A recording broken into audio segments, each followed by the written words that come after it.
नमस्कार मंडळी, स्वागत आहे तुमचं माझ्या अजून एका नवीन व्हिडिओमध्ये ब्लॉगमध्ये। तर मी आहे नीलम आणि तुम्ही बघत आहात नीलम आर्ट अँड ब्लॉग। तर आज मी ब्लॉग स्टार्ट केला आहे कारण आमच्याकडे गडबड चालली आहे, ती म्हणजे गावाला जायची। तर गावाला जायची धावपळ तर चालूच आहे, काय करायचं कसं करायचं, पॅकिंग करायचं। ॲक्च्युली आमचं ट्रेनचं बुकिंग जे होतं ते 18 तारखेचं आहे, कन्फर्म तिकीट्स होते। आम्ही ह्या वेळेला ट्रेननी जायचं ठरवलं होतं कारण मागच्या वेळेचा अनुभव तुमच्याशी मी शेअर केला आहे बसचा। त्यामुळे मी यावेळेला असं विचार केला होता की आपण ह्या वेळेला ट्रेननी जायचं, म्हणून आम्ही आधीच ऑलरेडी तिकीट बुक केली होती ट्रेनची। भावाच्या मुलाचा बड्डे आहे, त्या दरम्यान जायचं या ह्यानी असं आम्ही कॅल्क्युलेशन केलं होतं। माझंही काम चालू होतं, आव्हानचंही ऑफिस आहे, त्यामुळे सुट्ट्यांचं थोडंसं ॲडजस्टमेंट करून आम्हाला जायचं होतं, म्हणून मग आम्ही मंथ एंडिंगची 18 तारखेची तिकीट्स बुक केले होते। पण आता झालंय असं, गावाकडे काही कार्यक्रम निघालेत, काही पाहुणे मंडळींचे फोन आलेत की यात्रा आहे, जत्रा आहे आणि तुम्ही या। त्यामुळे आता मला लवकर जायचं आहे, 8 दिवस आधी मी जाईन। माझ्या म्हणजे नंदुबाई वगैरे जाणार आहेत, तर मी त्यांच्यासोबत जायचा विचार करते। त्यामुळे तात्काळचं तिकीट मिळालं तर मी जाईन, नाही मिळालं तर मी काही जाणार नाही। त्यामुळं माझं असं प्लॅनिंग चाललं आहे, तर बघू काय करायचं कसं करायचं ते सगळं चालू आहे। आणि गावाला जायचं, बॅग नव्हती म्हणून मी आहोंना बॅग आणायला सांगितलं। तर आहोने एवढी मोठी बॅग आणली। आता ही बॅग आत्ताच एवढी मोठी दिसते, तर ती भरल्यानंतर अजून थोडी जास्त होईल आणि ती उचलणं पॉसिबल होणार नाही ट्रेनमधून जाताना किंवा मला मुलांना घेऊन जाताना। ह्यामध्ये माझी आणि मुलांची कपडे दिसताना लहान दिसते, खूप मोठी आहे, ट्रॉली बॅग आहे, मोठी बॅग आहे आणि आता वाटते छोटी पण आहे खूप मोठी। त्यामुळे आता ती भरली तर ती उचलणं आणि हे करणं पॉसिबल नाही आहे कारण मुलं आहेत माझ्यासोबत आणि त्या तिघांची कपडे बाकीचं सगळं सामान सगळं टाकलं तरी ती उचलणं आणि कॅरी करणं पॉसिबल नाही आहे। कारण भले आपण त्याला हे आहेत 4 व्हील्स आहेत, पण कसं आहे माहिती आहे, व्हील्स जरी असले तरी थोड्याफार प्रमाणात तरी उचलाउचली करावीच लागते ना। त्यामुळे आता हे पैसे इन्व्हेस्ट झालेले आहेत त्याच्यात आणि ते वेस्ट जाणार काय होते माहीत नाही। हां, ज्यांची 4 व्हीलर वगैरे असते किंवा मोठी गाडी असते, जे पर्सनली स्वतःच्या याने ट्रॅव्हल करतात, स्वतःच्या कारनी किंवा असं, तर त्यांच्यासाठी ती मस्त आहे की मस्त सगळ्या एकाच बॅगमध्ये टाका सामान आणि कॅरी करून चाला। पण आमच्यासाठी ती खूप मोठी झालेली आहे। त्यामुळे आता मी त्यांना आव्हांना बोलले, तुम्हाला जर कोणा त्याच्यासाठी जर कोण मिळालं घेणारं असेल तर ती देऊन टाका ना, आपण दुसरी घेऊ छोटीशी। पण ह्यामध्ये खूप पैसे वेस्ट गेले, वेस्ट म्हणजे इन्व्हेस्ट झाले। ती कोणतरी वापरता येईल नाही तर आम्हीच कधीतरी मग बाहेर जाताना वगैरे वापरू, भविष्यात कधी गाडी घेतली तर आम्ही गाडीतून ती वापरू शकतो भविष्याच्या गोष्टी करते। तर असं सगळं आहे। तर पॅकिंग वगैरे करायचं आहे ऑलमोस्ट। मी निधीची कपडे साईड करून ठेवलेत, निशांगची कपडे साईड करून ठेवलेत, मला काय काय घेऊन जायचं ते मी साईड करले। थोडंसं मेकअपचं वगैरे सामान घ्यायचं आहे, घ्यायचं म्हणजे घरातलंच आहे ते सामान सगळं सेग्रिगेट करून ठेवायचं आहे आणि असं सगळं माझं काम चालू आहे। सो म्हटलं चला तुम्हाला पण आमच्या या प्रोसेसमध्ये भागीदारी करून दाखवूया आम्ही काय चाललं आहे आमचं। गोंधळ तो काम तर चालूच आहे, काम करूनच जायचं आहे, त्यामुळे असा सगळा गोंधळ चालू आहे सध्या। आय होप तुम्हाला ते आवडेल आमची प्रोसेस बघायची आणि धावपळ आमची काय चालले, कसं चाललंय, काय करतोय मी तेही तुमच्याशी शेअर करते। आज आमच्याकडे पाहुणे आले, ते म्हणजे माझ्या बहिणीचा मुलगा आला होता आणि आम्ही त्याच्यासाठी मस्त की चायनीज मागवलं होतं। घरी काही नॉनव्हेज बनवलं, आदल्या दिवशी फिश फ्राय बनवलं होतं, ते काय मी तुमच्याशी शेअर केलं नाही। पण आज दुसऱ्या दिवशी आम्ही मस्त चायनीज मागवलं होतं कारण त्यालाही चायनीज आवडतं, आम्हालाही चायनीज आवडतं। त्यामुळे आमच्या इथे जवळपास जे एक हॉटेल आहे तिथून आम्ही मस्त fried rice, chicken lollipop, chicken spring roll आणि हक्का नूडल्स असं मस्त आणि सूप मागवलं होतं। Hi friends, welcome back to my channel. कसे आहात तुम्ही सर्व? आय होप सगळे ठीक आहात, मस्त आहात आणि मजेत आहात। सकाळचे वाजलेले 10 आणि आम्ही पितोय चहा आणि इकडे मनगुतकर साहेब बसलेले आहेत, त्यांना मी कधीची सांगते आवरा पटापट, आवरा पटापट आणि तयारीला लागा, पण ते काय तयारीला लागायचं नाव घेत नाहीत। का मी सांगते पटापट आवरा, कारण आम्हाला संध्याकाळी निघायचं आहे गावाला जायला। सो निशांक आहे, निशांगला पण सांगते आवर रे, त्याच्या बाबाला पण सांगते आवर, पण बाबाचं आवरत नाही। इकडे बॅगा भरायच्या आहेत, अजून बॅगा भरायचं काम झालेलं नाही आहे, असा सगळा गोंधळ चालू आहे। तरी पण साहेब आमचे मोबाईल घेऊन बसलेत, आता यासाठी आम्ही काही करू शकत नाही। नमस्कार मंडळी, आपली जेवण वगैरे झालेत. मी जेवणामध्ये एकच चिकन भात बनवला होता, ते संपवून टाकलं आम्ही. आणि आता डब्याला घ्यायची आहे बुर्जी आणि चपाती बनवून. आणि थोडी साय ठेवली होती, त्याचं तूप काढले मी इकडे. हे तूप काढले. आता हे ठेवून द्यायचं आहे ओतून भांड्यात. आणि माझ्याकडे परवा मी केक बनवला, त्याची क्रीम थोडीशी राहिली शिल्लक. म्हणजे हे जे चॉकलेट क्रीम आहे ना, ही राहिले. मी फ्रीज साफ केलं आहे. फ्रीजमध्ये असं काही नाही आहे जे खराब होण्यासारखं आहे, पण तरीही मी फ्रीज चालू ठेवून जाणार आहे. आणि फ्रीजमध्ये काहीही नाही आहे. भाज्या वगैरे ज्या होत्या मी त्या सगळ्या साफ करून फेकून दिल्या. म्हणजे जेवढ्या गरजेच्या होत्या त्या ठेवून गेल्या, खराब होते ते मी सगळं डिस्कार्ड केले. आणि हा केक बनवलाय जेणेकरून, आणि हा बिस्किटपासून बनवलाय. नेक्स्ट टाइम मी तुमच्याशी रेसिपी शेअर करेन बरं का. आता वेळ नव्हता हे सगळं शूट करण्यामध्ये, अजून पॅकिंग थोडंसं बाकी आहे. तर हां, निशांक आमच्या सोबत आहे. निधी ऑलरेडी गेलेली आहे तिच्या आत्यासोबत गावाला. थोडं सामान आहे, 1 2 3 बॅगा आहेत ह्या, कारण त्यात आम्ही जातोय ट्रेनने. त्यामुळे हे एवढं सामान कॅरी करणं थोडंसं रिस्कीच आहे, एवढ्या बॅगा. तरी पण मी ही बॅग घेतली तर ह्या 2 बॅगा आहो सांभाळतील, आणि त्यांची ती ऑफिसची लॅपटॉपची बॅग ते सांभाळतील. आणि निशांकला घेऊन मी ती छोटी बॅग सांभाळेन, असं आम्ही आता मॅनेजमेंट केले. आणि आता भांडी बिंडी घासून, हा सगळा ही भांडी घासायची जेवलेली, हे सगळं पसारा झालाय पडलाय, तो सगळा साफ करायचा आहे. हे सगळं साफ करून जागच्या जागेला सगळं ठेवून जायचंय. बसनी न जाण्याचं कारण हे इतकंच होतं की हे सगळं आवरून परत बसला जाणं पॉसिबल होत नाही, कारण विरारमधून 3:30 ते 4 या दरम्यान निघावं लागतं. 3:30ला घरातून निघालं तर विरारमध्ये आम्हाला बस मिळते 4ची. आणि 4 वाजल्यापासून दुसऱ्या दिवशी सकाळी 8:30 9 वाजेपर्यंत त्या बसमध्ये बसावं लागतं. आणि एकदा दोनदा वॉशरूमला थांबवतात आणि गोंधळ होता. आणि निशांक आणि निधी ना इतका वेळ बसमध्ये नाही राहत, त्यामुळे आम्ही आधीच ऑलरेडी आम्ही तिकीट बुकिंग केले होते ट्रेनचे.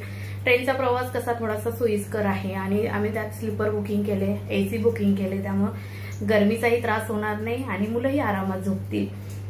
आणि गावाला जायचं म्हणजे तिथून ही ट्रेन दादरवरून पकडणार आम्ही, आणि ती कोल्हापूरपर्यंत जाणार. कोल्हापूरमधून गावाला जाण्यासाठी मग आम्हाला कोल्हापूरमधून गडिंग्लज विना थांबा बस आहेत. म्हणजे कोल्हापूरमध्ये तुम्हाला डायरेक्ट तिकीट काढून विना थांबा डायरेक्ट गडिंग्लजमध्ये थांबणार आहेत. म्हणजे 1 सव्वा तासात तुम्हाला गडिंग्लजमध्ये त्या ट्रेन बस पोहोचवतात. आणि गडिंग्लजमधून आम्हाला आमच्या गावात जाणारी, जी म्हणजे सासरी जाणारी, अशा 2 गाड्या चेंज कराव्या लागतात. ऍक्च्युली बसनी जाण्यासाठी हे उपयोगी पडतं का, तर डायरेक्ट बस आपल्या गावच्या स्टॉपवरती जाते, म्हणजे गडिंग्लजमध्ये जाते. आणि मग गडिंग्लजमधून आता एक स्टॉप आमचा वाढतोय, तो म्हणजे कोल्हापूरचा.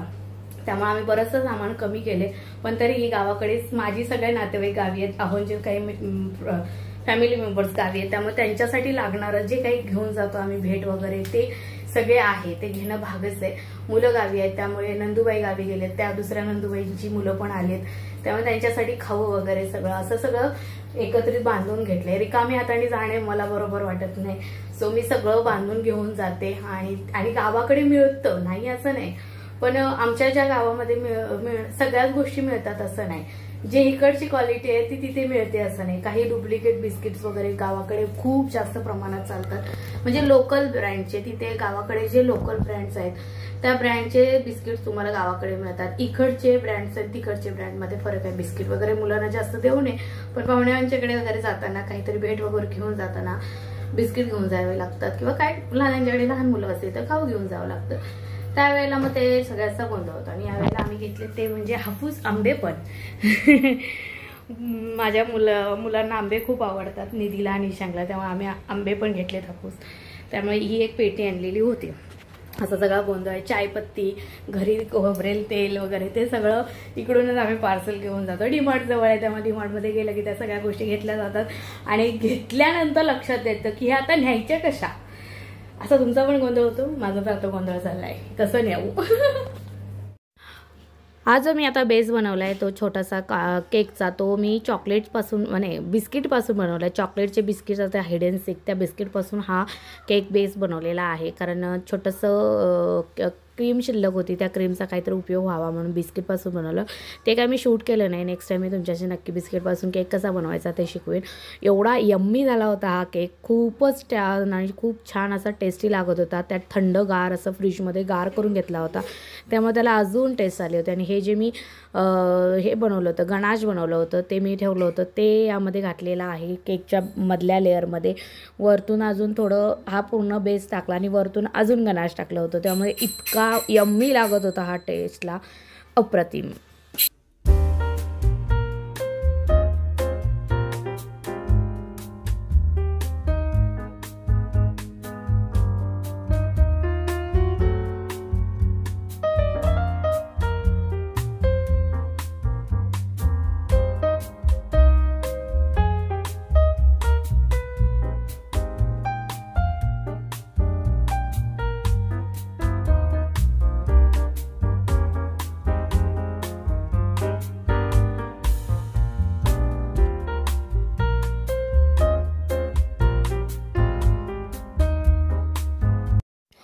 एक दिवसासाठी असो किंवा 10 दिवसासाठी असो, गावाला जायचं म्हणजे प्रत्येक महिलेला किचन, घर सगळं नीटनेटकं ठेवून, साफसफाई करून, सगळ्या गोष्टी जिकडे तिकडे ठेवूनच जावं लागतं.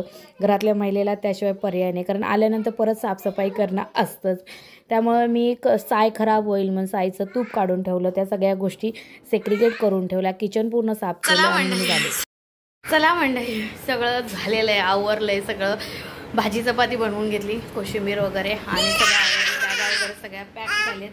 निशांत पण तयार झालेला आहे, आम्ही सगळे तयार झाले. 6:10 झालेत, आम्हाला 6:30ची ट्रेन पकडायची आहे. सो चला पटापट आम्ही निघतो आता, नंतर बघू फोन तुमच्याशी.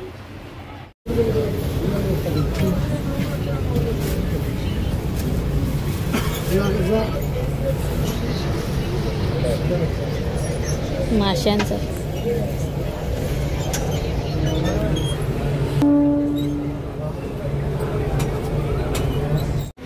फायनली आम्ही दादर स्टेशनला पोहोचलो. रे किती आहे, एवढं सामान झालं आहे आमच्याकडे, आणि घाम्याघूम झाला आहे मनोज मंदुरकर हे सामान. आणि निशांगला गाड्या बघून असा एकदम कावरा बावरा झाला आहे. तर आम्ही फायनली ट्रेन आली, ट्रेनमध्ये बसलो. आम्ही 2 टायर AC बुकिंग केलं होतं आणि कन्फर्म तिकीट होते, त्यामुळे आम्हाला ते छान असं बसायला वगैरे मिळालं. छान असा कोच होता आणि कम्फर्टेबल होता. माणसाने मस्त झोपा काढलेल्या आहेत आणि मला झोप नाही लागलेली आहे. हे कार्ट झोपू देत नव्हते, हे कार्ट का रे, मला ऐकलं जायचं आहे, मला ऐकलं जायचं आहे. कसं कराल तर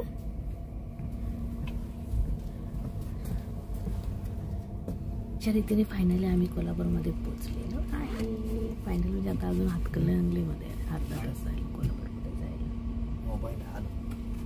पडदा वडा तो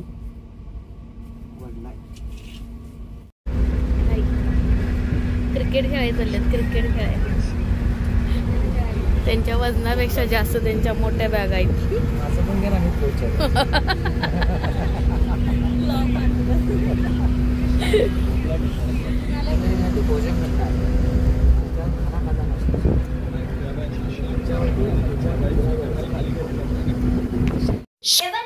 गडिंग्लजमधून आम्ही घरी जाण्यासाठी रिक्षा पकडली, कारण गावची जी बस होती ती निघाली होती, त्यामुळे आम्ही आता रिक्षाने प्रवास करतोय गावापर्यंत जाण्यासाठी.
ती दे माझ्याकडे, त्याच्यातली एक घेऊन.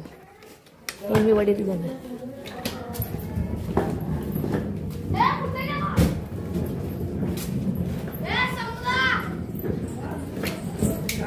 शाई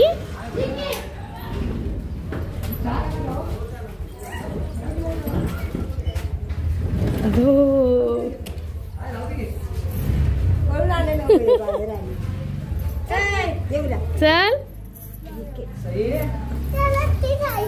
इथे जाऊया कशाला.